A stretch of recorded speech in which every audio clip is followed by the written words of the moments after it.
હું ગૌતમ પટેલ, જય બોલે રેસ્ક્યુ માણસા। આજે અમારા જોડે એક અનોખો કેસ આવ્યો હતો એના ઉપર ગાડીવાળાએ ચડાવી દીધું હતું। તેની આખી સ્કીમ ડેમેજ થઈ ગઈ હતી। તો અમે લઈને પહોંચી ગયા છીએ માણસા સરકારી હોસ્પિટલ પશુ દવાખાનું, જ્યાં અમે પહોંચી ગયા છીએ। હતા હાલ અમારી ડૉક્ટરની ટીમ, ડૉક્ટર વીરપરી સાહેબ અને સાથે 1962 જે ઓનલાઈન સર્વિસ આપે છે એમની ટીમ અમારી સાથે જોડાઈ છે। તમને બતાવીએ છીએ।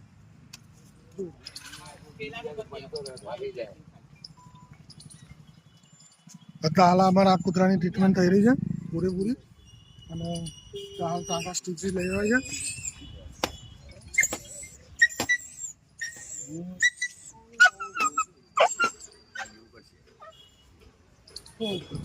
તમને પણ અમે નમ્ર વિનંતી કરીએ છીએ કે તમારું વ્હીકલ થોડું ધ્યાનથી ચલાવો અને આ બે જુબાને બચાવવામાં અમારી મદદ કરો, તાકી એમનું કોઈ તકલીફ ના પડે। કેમ કે તમે વ્હીકલ ચલાવો એનો કોઈ વાંધો નહીં, પણ એ સાથે સાથે એમનું પણ ધ્યાન રાખો કે એમને કોઈ તકલીફ ના થાય। તો દરેકને અમે વિનંતી કરીએ છીએ કે આવું કોઈ પણ જાનવર દેખાય તો અમને તરત કોન્ટેક્ટ કરો। અમારો હેલ્પલાઇન નંબર અમે અંદર મૂકી દઈએ છીએ, તો તરત અમને હેલ્પ કરો। નમસ્કાર।